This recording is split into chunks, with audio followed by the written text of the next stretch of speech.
Bismillahirrahmanirrahim. Бұйырса, енді қазір Құран хатымның дұғасын бағыштаймыз.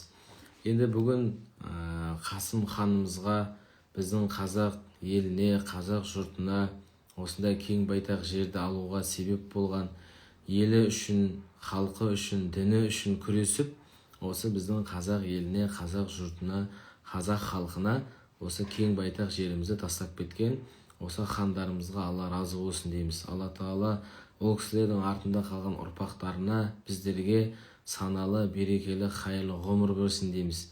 Алла Тағала бұл дүние мен ақыреттің хайырын, жақсылығын, берекесін берсін. Қасым ханымыздың және бұған дейінгі, одан кейінгі қаншама хандардың еліміз үшін, дініміз үшін қаншама атқарып кеткен сауапты істерін Алла қабыл етсін және жәннат төріне орын берсін. Қасым ханды білесіздер, бұл кісі туралы қазақ даласында жасаған ерлігі туралы да кино шықты. Сол кинода егер ерінбесеңіздер, осы Қасым ханның киносын қарап көріңіздер. Бұдағы қазақ даласындағы негізгі адамның жан дүниесіне табыла білген құндылықтарды айтады. Бауыр мен бауырдың арасындағы қарым-қатынасты адамның нәпсісі емес, дін себепші қосатынына. Өйткені кейде адамның баласына бір нәпсісіне, жан дүниесіне бірдеңе жағады, кейде бірдеңе ұнайды, кейде бірдеңе ұнамайды. Өйткені біз адам болғаннан кейін адамға көбінесе ұнамай жатамыз. Мінезімізбен, тілімізбен, жаңағы ауыз екі қолымызбен кеткен қате кемшілігімізден кейбір адамға ұнамай жатамыз. Бірақ бәлкім біз адамға ұнамайық, бірақ адамға жақсылық жасай білу, адамға құрмет қылу өте адамгершіліктің белгісі. Өйткені Абай атамыз айтады, кеше балаң келдің ғой талай жасқа деп. Кеше қанша бала едік, қазір қанша жасқа келдік. Біреуміз 30-да, біреуміз 20-да, біреуміз 50-де. Көз көрді бір қалыпта тұра алмасқа дейді. Көзіміз көріп тұр, бір қалыпта тұрмаймыз. Уақыт, секунд, сағат өткен сайын адамның уақыты да өмірі де жылжи беретіні сөзсіз. Көз көрді бір қалыпта тұра алмасқа, адамды сүй, Алланың хикметін сез, бұл өмірде не қызық бар одан басқа. Сонда Абай атамыз айтып жатыр, адамды сүй. Адамның жақсы қасиеті болса да сүй, жаман қасиеті болса да сүй. Өйткені адам пенде болғаннан кейін кейде қателеседі, кейде ұрсады, кейде татуласады. Сондықтан адамның адамгершілігі үшін сүю керек. Оның сіз үшін жасаған тіттей бір шаңның түйіріндей жақсылығы болса, сол үшін адамды сүю керекпіз. Және Алланың хикметін сездейді. Алланың хикметі бұл өмірге бізге берген Алла санаулы ғұмырымызды Аллаға шүкір етіп, көретін көзіміз, сөйлейтін сөзіміз, жазатын қолымыз, баратын аяғымыз, еститін құлағымыз, бұның бәрі Алланың бізге берген сансыз нығметі. Осы нығметтерге шүкір ету, Алланың құдіретін сезініп, оған құлшылық қылып, бір Алладан жәрдем сұрау, ол барша мұсылманға міндет. Сол сияқты адамды жақсы көру, бұл біздің табиғатымызға сіңдіріп, соны амалымызға асыру керек ең асыл құндылықтардың бірі. Алла қаласа, енді қазір бүгін Қасым ханымызға арнап толықтай хатым Құран бағыш ететін боламыз. Енді тағы бір түсіндіре өтейік. Біздің дәйім, әрдайым дейміз ғой, дәйімун дейді. Әрдайым үздіксіз, тоқтаусыз жасалып тұратын амалдар. Міне, қасиетті Құран-ы Кәрім. Осы қасиетті Құран-ы Кәрім басынан басталып, соңына дейін толық оқылып шығады. Ішінде 114 сүре, 30 пара дейміз. Осының бәрі толықтай оқылды. Енді осы толықтай Құранның сауабын Қасым ханға бағыш етеміз. Сіздерде тума-туыстарыңызға, өмірде өткен ата-анаңызға, бауырыңызға, ата-бабаңызға Құран бағыштай аласыз. Бірақ тек хатым сөзін жазып кетсеңіз, сіздерге міндетті түрде жауап беріледі, және сіздердің тізімдегі бойынша Құран оқып, соларға бағыштайтын боламыз. Алла баршамызға, өмірімізге, ісімізге, кәсібімізге, отбасымызға хайыр, берекесін берсін. أعوذ بالله من الشيطان الرجيم بسم الله الرحمن الرحيم قل هو الله أحد الله الصمد لم يلد ولم يولد ولم يكن له كفوا أحد بسم الله الرحمن الرحيم قل هو الله أحد الله الصمد لم يلد ولم يولد ولم يكن له كفوا أحد بسم الله الرحمن الرحيم قل هو الله أحد الله الصمد لم يلد ولم يولد ولم يكن له كفوا أحد بسم الله الرحمن الرحيم قل أعوذ برب الفلق من شر ما خلق ومن شر غاسق إذا وقب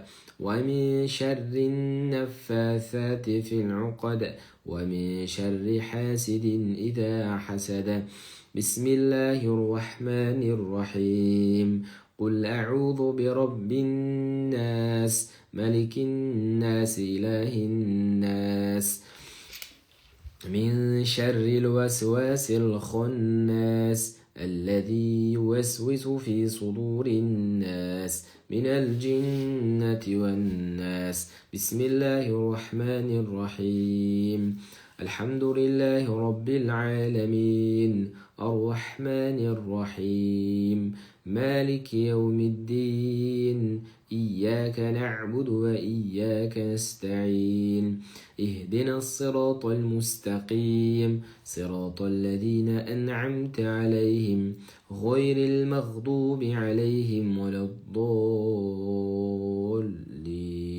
بسم الله الرحمن الرحيم قل أعوذ برب الناس ملك الناس إله الناس من شر الوسواس الخناس الذي يوسوس في صدور الناس من الجنة والناس بسم الله الرحمن الرحيم ألف لام ميم ذلك الكتاب لا ريب فيه هدى للمتقين الذين يؤمنون بالغيب ويقيمون الصلاة ومما رزقناهم ينفقون والذين يؤمنون بما أنزل إليك وما أنزل من قبلك وبالآخرة هم يوقنون أولئك على هدى من ربهم وأولئك هم المفلحون صدق الله العظيم سبحان ربك رب العزة عما يصفون وسلام على المرسلين والحمد لله رب العالمين آمين بسم الله الرحمن الرحيم اللهم تقبل منا هذه الدعاء لختم القرآن اللهم ارحمني بالقرآن واجعله لي إماما ونورا وهدى ورحمة اللهم ذكرني منه ونسيت علمنا منه وجاهلت وارزقنا تلاوته الليل وطرف النهار واجعله لحجة رب العالمين اللهم أصلح لديني الذي هو عصمة أمري وأصلح لي دنيا التي فيها معاشي وأصلح آخرتي التي فيها معادي واجعل الحياة زينة لي في كل خير واجعل الموت راحة من كل شر اللهم واجعله خير العمر آخره خير العمل خواتمه خير الأيام يوم ألقم فيه اللهم إننا أسألك عيشة هنية وميتة وسوية ومرد غير مخس ولا فادح اللهم إننا أسألك خير المسألة خير الدعاء خير النجاح خير العلم خير العمل خير الثواب خير الحياة خير الممات وثبتنا وثقل مواني وحق إيماني ورفع الدرجات وتقبل الصلاة واغفر لي خطيئتنا وأسألك غلامين من الجنة اللهم إننا أسألك موجبة راحتك وعزائم مغفرتك وسلامة من كل إثم والغنيمة من كل بر والفوز بالجنة ونجاة من النار اللهم أحسن عاقبتنا في أمور كلها وأجرنا من خزي الطغائن عذاب الآخر اللهم أقسم لنا من خشيتك ما تحول به وبيننا وبين معصيتك ومن طاعتك ما تغلبنا بها جنتك من اليقين ما تهون بها علينا مصائب الدنيا بمتع بأسماعنا وأبصارنا وقوتنا وحياتنا واجعله وارثين منا واجعله ثأرنا على من ظلمنا وانصرنا على ما عادنا ولا تجعل مصيبتنا في ديننا ولا تجعل الدنيا أكبر همنا ولا مبلغ علمنا ولا تسلط علينا من لا يرحمنا اللهم لا تدع لنا ذنبا إلا غفرتها ولا هم إلا فرجته ولا دين إلا قضيتها ولا حاجة من حوائج الدنيا والآخرة إلا قضيتها يا أرحم الراحمين ربنا آتنا في الدنيا حسنة وفي الآخرة حسنة وقنا عذاب النار وصلى الله على سيدنا محمد وعلى آله وصحبه أخيار وسلم تسليما كثيرا. Аса қамқор ерекше мейірімді Алла тағалам осы қасиетті Құран-ы Кәрімнің толықтай хатымның дұғасын Қасым ханның рухына бақш етемін. Жатқан жерін жайлы, топырағын торқа, қараған жерін жарық қыл. Алла тағала осы қасиетті Құран нұрымен ол кісінің қабірін нұрландырып, ол кісінің қабірін жәннатта бақтан еткейсің. Сұрақ жауаптарын жеңіл, амал дәптері оң жағынан берілуін нәсіп еткейсің. Алла тағала осы Қасым хан атамыздың елім деп, жерім деп, дірім деп, халқым деп қорғап кеткен әрбір, жасап кеткен әрбір жақсы амалдарын қабыл ет. Алла тағала жәннат төріне орын бер. Осы өмірдегі жасап кеткен қайырлы дұғаларын артында қалған қазақ еліне қайыр берекесін бер. Осы өмірде жасап кеткен қайырлы ілімдерін артындағы қазақ еліне ұрпақтарына бер. Осы өмірде жасап кеткен қайырлы амалдарын артында қалған қазақ еліне, қазақ жұртына қайыр берекесін бер.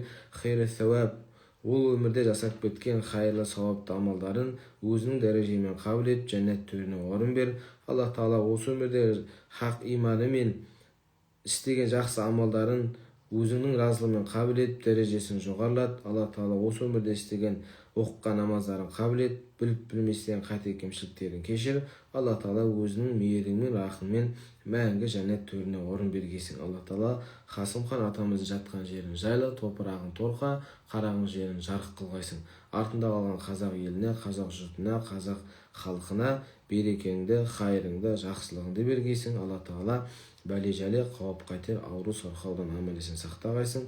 Тілдің тілінен, көздің көзінен, сөздің сөзінен сақтағайсың. Осы толықтай хатым Құранды Қасым хан атамыздың рухына бақш етеміз. Алла тағала Қасым хан атамыздың барлық осы өмірде жасаған жақсы амалдарын қабыл етсін, жәннат төрінен орын берсін дейміз. Алла тағала біздердің пендешілікпен біліп білместеген күнә қате кемшіліктерімізді кешірсін. Құрметті көрермендер, қасиетті Рамазан айында ұстаған оразаларыңызды, жасаған ізгі амалдарыңызды, оқытқан құрандарыңызды қабыл етсін.